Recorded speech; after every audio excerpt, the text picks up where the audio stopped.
Last but not least, the final A of the triple A's of security is accounting. This means keeping records of what resources and services your users access or what they did when they were using your systems. A critical component of this is auditing, which involves reviewing these records to ensure that nothing is out of the ordinary. If we're watching and recording usage of our systems, but never actually checking the usage data, that's not super useful. So what exactly do counting systems keep track of?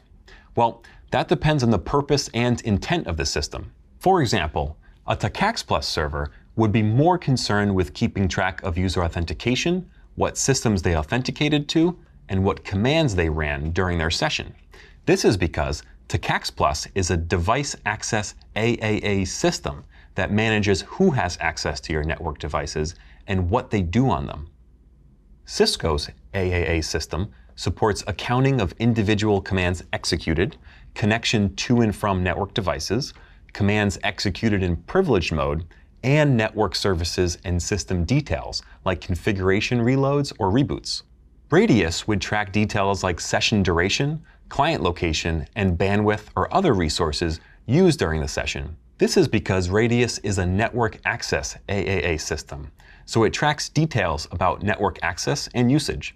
Radius accounting kicks off with the network access server sending an accounting request packet to the accounting server that contains an event record to be logged. This starts the accounting session on the server. The server replies with an accounting response, indicating that the message was received.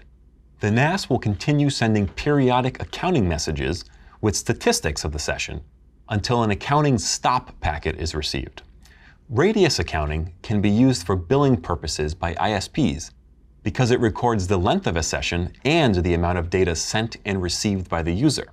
This data can also be used to enforce data or time quotas, limiting the duration of sessions or restricting the amount of data that can be sent or received. But this accounting information isn't detailed and won't contain specifics of what exactly the user did during the session. Information like websites visited or what protocols were used aren't recorded.